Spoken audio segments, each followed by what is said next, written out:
Welcome back, and if you're just tuning in, I have George Bredwell, who's on the advisory committee of the Salvation Army, and we have Bill Albright, who's chairman of the advisory committee of the local Salvation Army. So tell me a little bit about your fundraising. Well, we do 2 a year. Actually, we just started last year a little more aggressive fundraising, and on behalf of the advisory board that we started this program where we're looking at raising funds in the spring with a 5K race. We did that last year at Warriors Pass State Park. We were a little rough around the edges on doing our first event, but I thought we did pretty good. Raised some money, got a foundation for the future. And in the fall, we do a golf tournament, and same thing, a little rough around the edges, but we'd never done that before.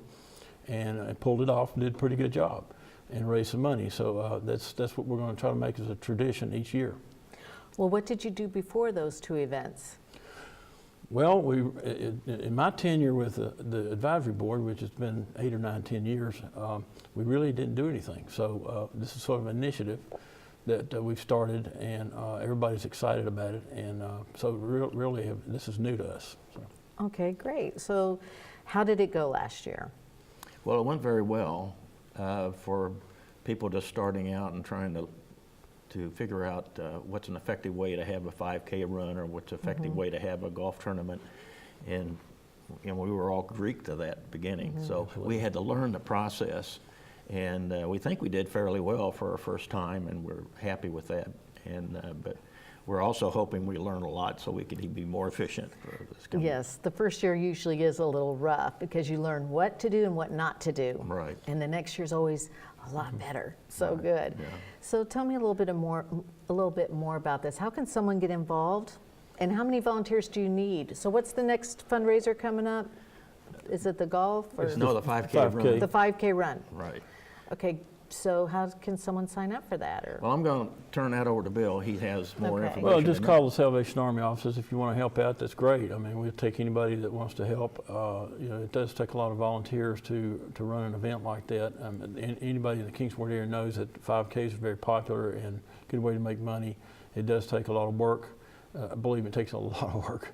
I didn't realize how much time and effort, but just call and put your name in, and we'll be glad to talk to them. I've got an idea. You know, and you might have already thought about this. Tell me if you did.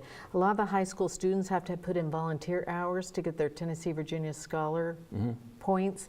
So sometimes if you just call the high school and tell them what you're doing, they put the word out. And a lot of you know, good advice. teenagers will Yeah. come over and say, hey, what can I do to help? And then you just have to sign a piece of paper that says that they put in Great. so many hours. We'll make a note on that one. That's good. Yeah, Good. that'd be really helpful, and get the kids Yeah. involved and things like that. And that'll help spread the word at DB too, or Right. north or south, so that they can, maybe be in the 5K run. Good, and we did talk to some of the high schools about getting their kids to actually run in the race, and we found quickly that they were competing with the spring racing season, their own events, high school events and middle school events. So they couldn't actually, TWSAA rules, they couldn't actually run in our events that time of year, but you're right, they could help us out. So I think They could help with the we'll do that. volunteer hours. Yeah, that's good. Very good. And they can earn Great points idea. too on this run too. If Absolutely. they're involved in running on other occasions, they do offer a certain amount of points for running in the 5K. Exactly. Very good. So how many people did you get in the 5K last year? We got about 75, which for a lot of folks said that was really good for That the first is really year. good for a first year. Yeah.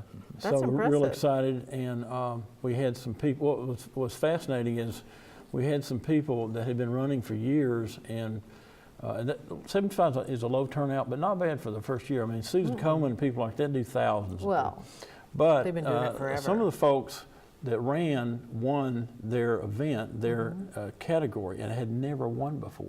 And I thought that was really cool that we could make somebody happy that they had been running for Yeah. 10 years, had never won anything, and they won something from us. So That's that's pretty definitely exciting. cool. It That's is. very Pretty exciting. cool. Yeah. They don't have to know how many people were in the race. No. No. And what's really cool, there were some people who couldn't run, but they could walk fast. Yeah. And they wanted to participate in that, and we were glad to see that because, And a lot of 5Ks, you have a lot of people that just walk it, and they'll have their Right. strollers or, yeah. you know, all that We kind of encourage stuff. anybody who wants to participate in that 5K. Well, I'm really excited that you guys took this initiative. I think that's going to really help with your fundraising It and give will. more money to Salvation Army, and hopefully it can grow and be even Yeah, more and helpful. it's not just raising money, it's raising awareness of the Salvation Army. And I think True. both these events really got a lot of advertising in the newspaper and Mm-hmm. you know, television, radio coverage and stuff like that. So there was a secondary, you know, really benefit from it, and that was that a lot of people that hadn't heard much from us were able to, you know, see the advertising and get the word out. So. Good. Well, tell me a little bit about the golf tournament. Well, that was in October, and we had a lot of fun. It was at Crockett's Ridge Golf Course. It had a pretty good turnout there. Where's that? That's out past Indian Springs. It's a really nice golf course, and Okay. they worked with us on it to set it up. Had a good time, big feed, grilled food, and had a lot of good fellowship. So, and we had, by the way, we had Paul Patterson, our advisory board chairman in the past, sang the national anthem before the tournament, which doesn't happen too often, and really just brought the house down. It was amazing. He did a fantastic job, but we had a lot of fun, and we made some money. And again, a little rough around the edges. Our goal was to, you know, just get this set up and run it and not lose any money. Yes. To be honest with you, the first year, let's don't lose anything. If you But- make anything, that's cream, That's right? right. But we did, and we did good, so we're looking forward to it again. This year, we've moved it up into August. We did discover that if you have a golf tournament on Saturdays in the fall, you're competing with football. Yeah, I was just going to say that. So we're going to move it into August, late August, where the football season really hadn't started yet, and after the race. So I think it's August the 24th or something like Right. that in that area. It's a good time of year, so we're looking forward to it again. It might be a little warm, but you're right. I think more people would show up for it being warm than they would for, you know, Right. And missing a it's- football game. Yeah, it's early morning. It starts about 8, so there's very little heat. By the time it gets hot, we're done. So Oh, that's great. yeah. And how much does it cost to participate in that?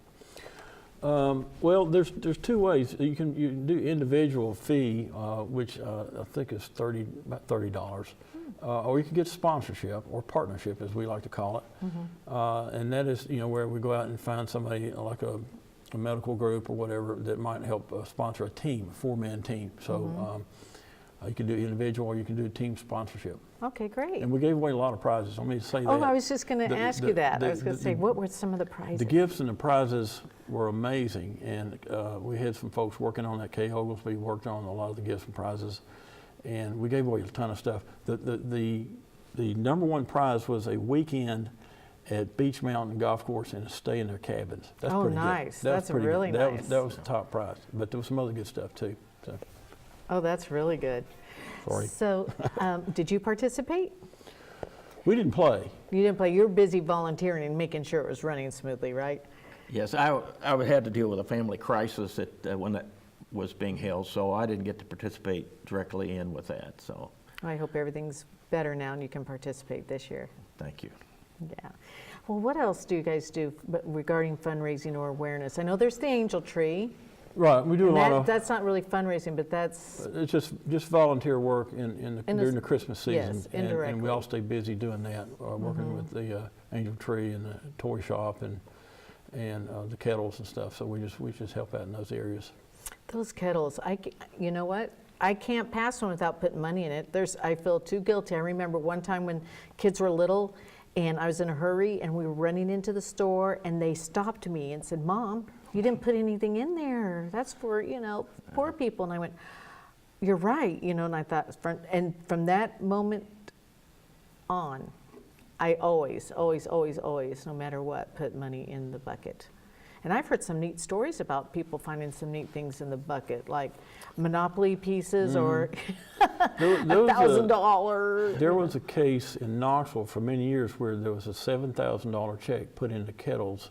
Or let me back up. It wasn't a check. It was some kind of anonymous gift. I guess I don't know if it's cash, but $7,000 every year was given to one of the kettles That is so somewhere cool. in Knoxville each year, and they never knew who it was. That is It was anonymous. great. So it's kind of neat. I'd love to be so well off that I could do that. I'd love to be able to just Yeah. give. Yeah. That would be wonderful. Now, do you need volunteers for that? Is it hard to get volunteers for that, or is that once a kettle ringer, always a kettle ringer? It is somewhat difficult to get volunteers. We have some community groups, civic clubs and people like that. The Vietnam vets and folks like that do that as a group. And so we've been very fortunate to get their help, but we're always needing help for the kettles. And so we're pretty much short. So Don't forget what I said about the high school volunteers. Absolutely. Because, you know, that's something they wouldn't mind doing, because a lot of them can't commit. A lot of the volunteering is something they have to do, you know, every day after school, and they Right. just don't have the time for that. But if it was a couple of Saturdays during the Christmas season for a couple hours here and there, and they could help out, Yeah. that would be Be really fabulous. good. Sure would. And I'd be happy to mention it anytime I can, if you guys Thanks. just let Yeah, me know. Thank you. Yeah. So I really appreciate learning so much more about the Salvation Army. I didn't realize there was as many things going on and fundraisers and, well, of course, this was the first year for the fundraiser, so of course I didn't really know about it, but now I do. And I'll be happy to help spread the word about that in any way. Just, you know, contact me whenever you want. That'd be great, you. because And it's we'd be such a good. good thing you're doing for our community. And living downtown, when I see homeless people, it breaks my heart. I'm like, It's go tough. to It is Salvation tough. Army, stay the Absolutely. night. I have a good story about that. I was helping out in the kitchen, serving meals. That's how I got started here in Kingsport. And we were getting quite a few, 120 people at that time for lunch. And one gentleman came in and had three $100 bills. And he says, "Who do I give this money to?" And I said, "What's it for?" He says, "I want to give it to the Salvation Army." He says, "When I was down and out and had nothing," he said, "they helped me." Oh, that's He says, wonderful. "And I want to help them." That is heart encouraging. That is what it's all about. Right. Is Really, pretty helping cool. others. You've been helped, and to help others. That is a good note to end on. Thank you so much for that, George. Thank you, Bill. Thank And you. we hope to see you again next week for more of A Closer Look.